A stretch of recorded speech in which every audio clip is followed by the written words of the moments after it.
This is a continuation of section 5.1. We're going to continue graphing our inequalities. For example number 1, we have an AND statement. Please remember that AND is an intersection statement.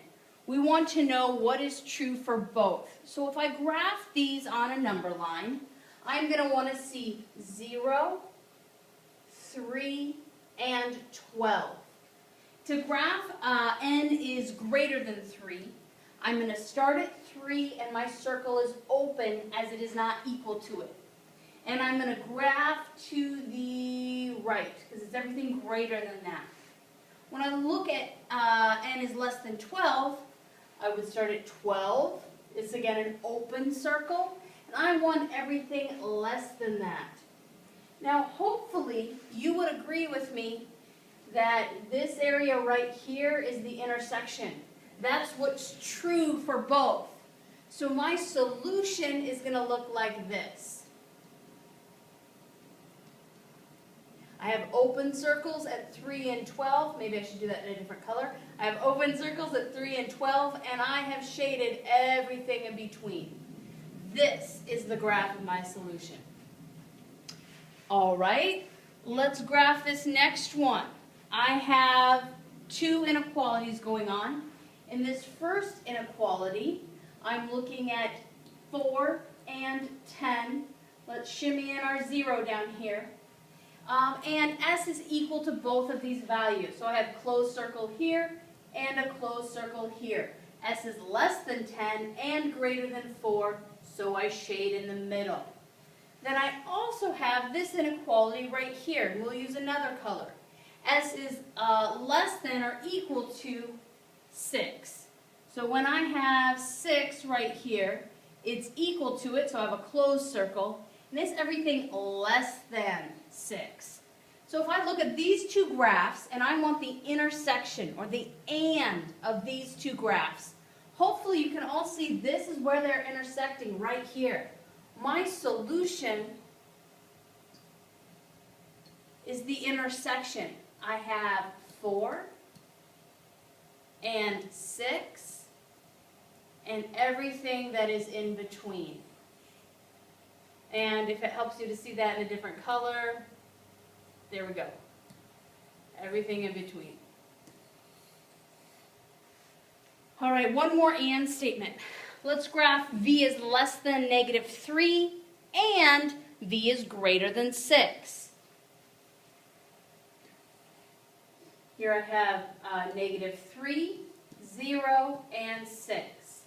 If v is less than -3, it's not equal to it, open circle, shade to the left, and greater than 6, not equal to it, shade to the right.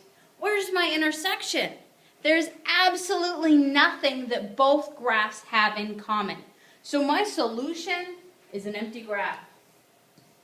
If I'm asked to graph it, there's nothing on my graph. Absolutely nothing. Or you can call it the null set. There is no graph that has both. So I would accept either an empty graph or the null set. All right, graph v is greater than 5 or less than -7. Now here's an idea where we're doing either or. Either one is true or the other is true. So let me erase what I've done with and move these up. And if I have 0, 5, and 7, if v is greater than 5, that is an open circle, it's not equal to it, shade to the right. Or v is less than that's a -7, I'm sorry. Oi, -7 is going to be way down here, my apologies. And it's not equal to it again, and it's less than, so I'm going to shade to the left. That got a little bit messy. But hopefully we can see, in my graph, I have both graphs.